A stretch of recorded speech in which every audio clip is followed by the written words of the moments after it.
Están todos invitados para hablar con el gobernador de la provincia de Buenos Aires, Axel Kicillof, que ya está en comunicación con nosotros. Gobernador, buenas noches, gracias por el contacto. Buenas noches, ¿cómo andan?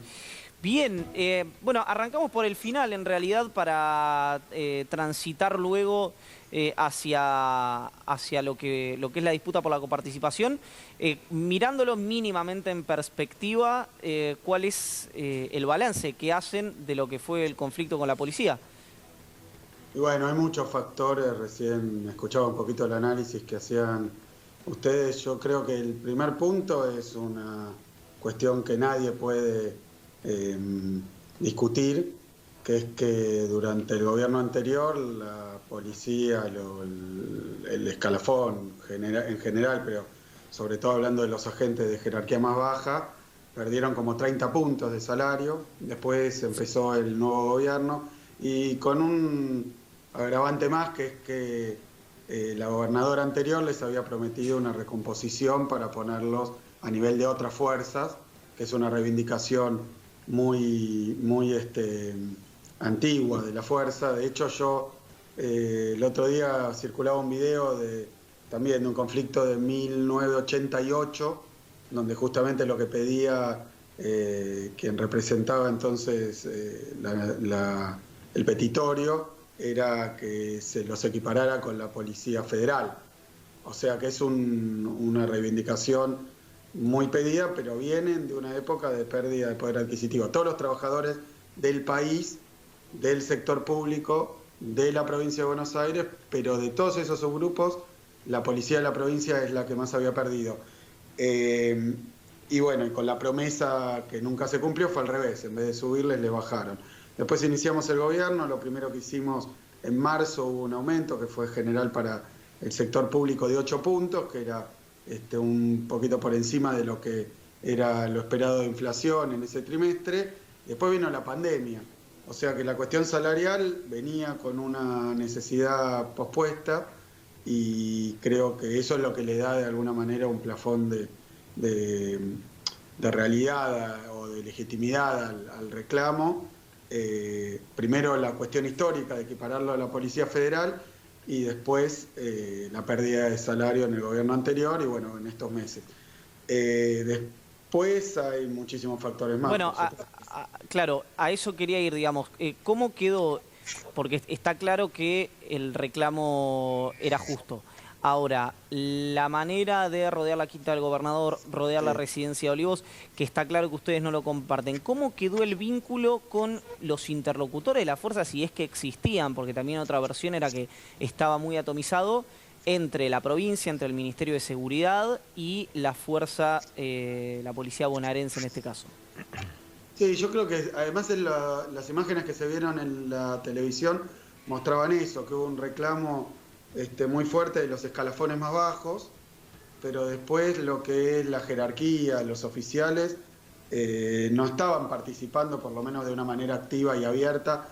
Uno que tiene ya alguna trayectoria en observar este tipo de situaciones, lo que puede decir es que en otros casos los representantes eran en general uniformados de los reclamos y en este caso había algo de eso, pero básicamente en esas concentraciones era gente que no estaba de servicio, estaba de franco o familiares, no el general, pero en general, pero eso me parece que marcó un poco la característica especial de esta situación, que fue un reclamo de los sectores más bajos del escalafón salarial, que siempre sostuvieron, por lo menos en su gran mayoría, que era una cuestión salarial. Después, obviamente, lo de la forma, hay cosas que no se pueden hacer, y eso, bueno, es justamente lo que generó tanto repudio, ¿no?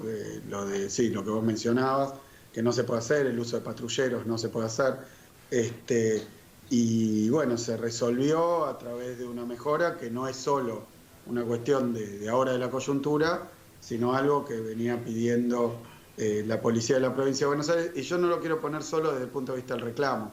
Nosotros vinimos acá a hacer una transformación de la seguridad en la provincia que no se hace mucho tiempo, pero una precondición es que los salarios sean algo que se pueda por lo menos decir sin tener que taparse la cara, ¿no? Gobernador, buenas noches. Fernando. Si no es muy difícil reclamarle todo lo que uno quiere esperar y la sociedad misma de la policía de la provincia de Buenos Aires o de cualquier policía, si los salarios son imposibles de formular en comparación con cualquier parámetro. Gobernador, buenas noches. Fernando Soriano lo saluda. En relación con las formas de la protesta le quería preguntar, porque además uno de los puntos que habían puesto como prioridad los que reclamaban era que no hubiera sanciones. En relación con las formas, digo, esta protesta armada con armas de la democracia y patrulleros, ¿puede haber sanciones para los policías que participaron de esta protesta? Y la segunda pregunta es si usted está a favor o cree, porque la biblioteca en este sentido está dividida, incluso dentro del propio gobierno, según entiendo, ¿usted cree que la sindicalización puede aportar, digamos, una discusión un poco más horizontal sobre los reclamos de los trabajadores o de los policías en tanto trabajadores? Nosotros cuando llegamos jerarquizamos dentro del Ministerio de Seguridad un área que estaba muy olvidada, que tiene que ver con el bienestar de la fuerza, donde hay diferentes mecanismos por los cuales los efectivos se pueden expresar y comunicar sus necesidades. La cuestión de la sindicalización que se viene discutiendo hace tanto, por ahora lo que hay claramente es un fallo de la Corte Suprema que lo impide. O sea que hoy la jurisprudencia dice que no se puede, más allá de opiniones. Y después con respecto, perdón que tengo abierto algo que hace ruido. Esperen un segundo. Bueno, las delicias de la cuarentena. Ahí está. Perdón. Y después con respecto a cómo se va a actuar, y bueno, yo sé que hay algunas denuncias ante la justicia y después también dentro de la policía se estarán viendo las situaciones. Por eso yo creo que hay una parte de la protesta que tuvo que ver con agentes en actividad, el grueso tuvo que ver con exonerados o con familiares o con heridos o con personal en otras circunstancias que no tiene la obligación que sí la tiene quien está activo, ¿no? Gobernador, respecto a la discusión vinculada a la coparticipación, que es lo que conversábamos al comienzo del bloque, bueno, está claro, naturalmente, la posición tanto de la provincia y de la ciudad, pero, digamos, ¿cuál es la explicación? Porque la base, los números, los Excel, uno lo puede hablar con Bataki, lo puede hablar con Martín Mura, puede tener coincidencias con alguno, coincidencias con otro. Estoy hablando de la secretaria de provincia, el Ministerio de Interior de la Nación, el ministro de Hacienda de la Ciudad de Buenos Aires. Pero ¿cuál es la explicación política por la cual usted entiende que esto es una decisión que tendría que haberse tomado, o en realidad que el decreto del expresidente Macri no tendría que haber ocurrido? Mira, la explicación que hubo en aquel momento, yo era diputado, es que se estaba transfiriendo a la Policía Federal a la Ciudad de Buenos Aires como Policía Metropolitana, si no me equivoco, 27.000 agentes y bueno, y esto está marcado que cuando se transfiere la función se tienen que transferir también los recursos. Hasta ahí lo lógico, lo que pasa es que nadie se tomó el trabajo de calcular cuáles eran los recursos. Yo entonces era diputado, por eso estoy muy tranquilo cuando lo digo, porque no lo digo desde el punto de vista de lo que se presentó ahora, sino lo que todo el mundo sabía, que era que Macri no le dio los recursos que necesitaba. Le hizo una transferencia muchísimo mayor, le dio un regalo, digamos, a la jurisdicción que había gobernado y que es la que su partido seguía gobernando. Eso está bastante establecido, a punto tal que anda circulando por ahí los videos, pero yo lo vi en aquel momento, me lo acuerdo en vivo, que el que era ministro de Interior, Frigerio, dijo que iba a haber que corregir el porcentaje de los recursos que se le transferían a la ciudad porque estaban por encima de lo necesario para sostener a la policía de la ciudad. Entonces, bueno, desde el punto de vista de esa discusión, la tenemos a Frigerio diciéndolo, y bueno, yo el otro día creo que lo pasaban recién en C5N, que leía una nota de Clarín de enero, o sea, poco de asumir el gobierno, donde claramente decía que estaba ya planteado lo de reducir ese porcentaje a lo necesario para sostener la policía.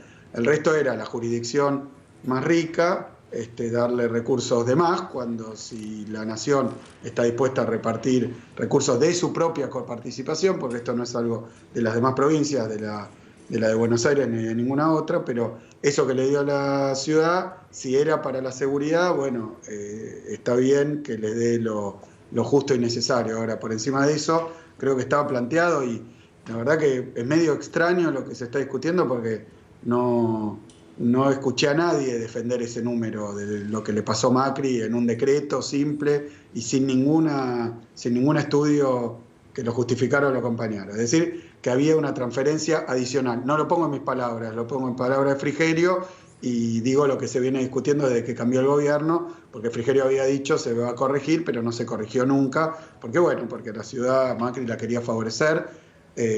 Me parece que tampoco es algo que debamos ponernos a discutir y sea una polémica. Eso desde el punto de vista de la ciudad. Corresponden los recursos siempre y cuando guarden una proporción con el gasto que hay que hacer al respecto. Gobernador, respecto de eso, es interesante preguntarle, porque el planteo de las provincias viene siendo hay que rediscutir la manera en la que se reparte la coparticipación y en particular tienen el foco del planteo tiene que ver con cuáles son los impuestos que se coparticipan. Por ejemplo, toda la parte que tiene que ver con comercio exterior no se coparticipa. ¿Estaría de acuerdo usted en que se rediscuta esa masa de coparticipación? ¿Le parece viable esa discusión, por lo menos en el mediano plazo o en el corto plazo? Mirá, te hablo y de paso completo lo que planteaba. Que la ciudad le habían pasado de más es algo que el propio gobierno anterior parecía reconocer. Y que la provincia de Buenos Aires tiene, después de la gestión anterior, y hay que reconocerlo para ser justo, viene mucho más atrás, un problema estructural financiero, porque los recursos que le llegan de coparticipación y los que recaudan no alcanzan ni para pagar las cuentas básicas, creo que es algo obvio y evidente. O sea que en los dos casos, tanto lo que se le trae a la ciudad como lo que se le aporta a la provincia, es perfectamente justificable. Y ahí está terminado el tema, no hay mucho más para discutir. Después viene lo que vos planteabas o lo que uno siempre puede especular, si conviene aumentar los recursos que se participan, reducirlos. Y bueno, esas son decisiones que deben hacerse en el marco de una discusión más amplia, porque son, la verdad, debates que llevan muchísimo tiempo. En el caso de la provincia de Buenos Aires, en un momento, también en 1988, casualmente mencionaba esto de los policías en aquella ocasión, pero en 1988 a la provincia de Buenos Aires, de un zarpazo, le quitan, decía Alberto, 8 puntos de coparticipación, ahí la cuenta, pero bueno, por esa magnitud más o menos. Y a partir de ese momento, a la provincia, que es la provincia más grande en población, yo dije, es la provincia más rica también en generación de recursos y de riqueza y de valor, pero tiene un gobierno pobre. Hace muchísimo tiempo no pagan ni las cuentas básicas. Entonces empiezan a ver estas disparidades que me parece que es interesante señalar por cómo se ha dado el debate. Uno va a la ciudad de Buenos Aires y ve que evidentemente estás en presencia de un gobierno rico, que se le ocurre hacer una cosa y la hace una después, puedes charlarlo, cuestionarlo, pensando, pero en renglones absolutamente menores de su presupuesto gasta más que municipios enteros de la provincia de Buenos Aires. Cruza la General Paz y tenemos una provincia con calle de tierra, que le falta agua potable, cloaca, una provincia que le falta vivienda, que le falta todo. Entonces, esto tiene una evolución histórica que no lo quiero hacer larga, pero es claro, la provincia de Buenos Aires recibió muchísima migración interna, de hecho mucha gente que trabaja en la ciudad vive en la provincia, pero no vino acompañada de recursos. Entonces, la proporción de la población que tiene, 40%, no tiene una relación directa con la coparticipación que recibe. Después se puede discutir un montón de cosas. Cuando la provincia se dio coparticipación, era con la idea de que en otras provincias se generaran posibilidades para que no hubiera migración hacia el conurbano, más específicamente.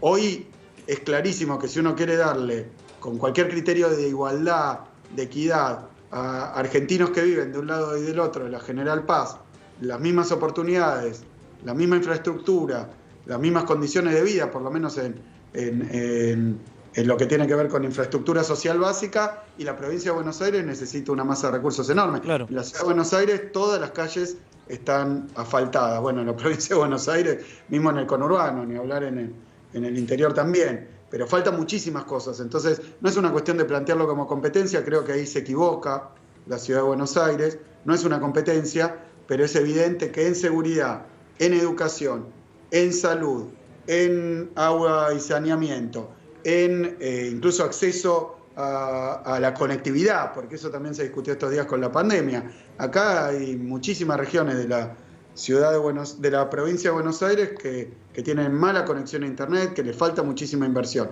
Esa inversión hay que hacerla, porque si no, están mal repartidos los recursos, claro. Y hace demasiado tiempo. Gobernador, lo quiero llevar a un episodio que ocurrió el viernes pasado. El Senado de la provincia de Buenos Aires aprobó 41 pliegos de jueces y fiscales que usted había, mediante un decreto, mandado revisar, es decir, que el Ejecutivo podía revisar esos enviados en la gestión anterior.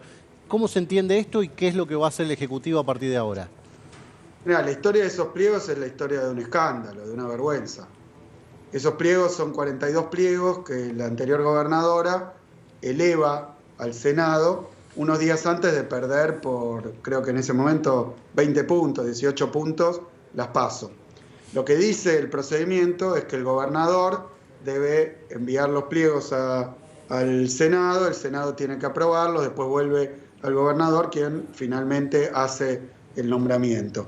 Acá lo que pasó es que una gobernadora que estaba de salida, porque así se demostró en los hechos, envió entre gallos y medianoche los pliegos, sabiendo que perdía las elecciones, como para decir, ya está, los puse ahí.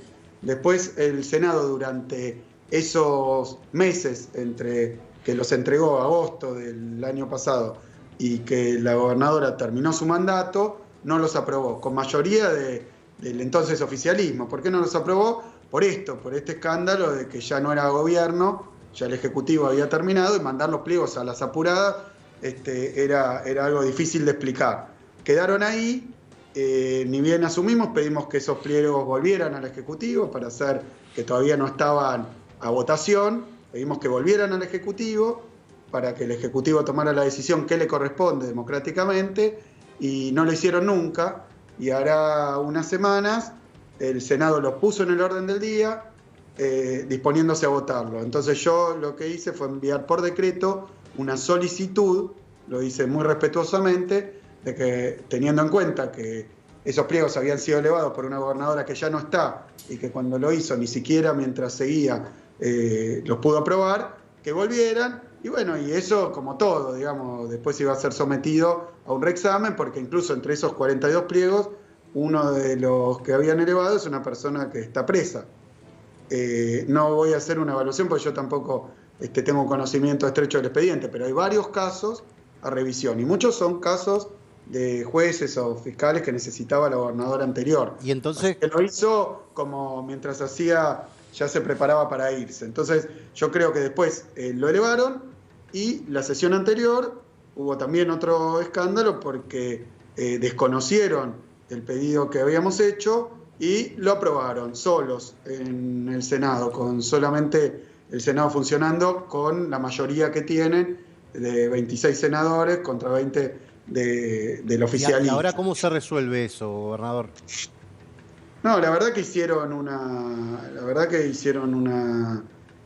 tomaron una decisión tremendamente equivocada, que fuerza, como siempre, ¿no? Desde que Macri, y al poco tiempo de llegar, nombró por decreto 2 jueces en la Corte Suprema, te muestra que no es el respeto de las instituciones, de la democracia, del diálogo, el consenso y coso. No es eso. La verdad que es otra cosa. Gobernador, muchísimas gracias por el contacto, ha sido muy gentil. No, gracias a ustedes. Yo, ya que sacaron el tema, la verdad es que justo fue una semana muy accidentada, como es de público conocimiento. Nosotros vamos a hacer una transformación fuerte en la policía de la provincia. Obviamente eso necesita recursos, también ideas y también voluntad política. Ahora están las 3 cosas. Así que estamos en ese camino. Del punto de vista de esta decisión, tienen que explicarlo. La verdad que no pueden esconderse ahí abajo de las bancas, a hacer valer una mayoría cuando ya cambió la gobernadora, y la verdad que lo queríamos hacer de una manera justa, lógica, razonable, de sentido común, y no. Aplicaron la soberbia de su mayoría. Axel Kicillof, gracias por el contacto. Gracias a ustedes.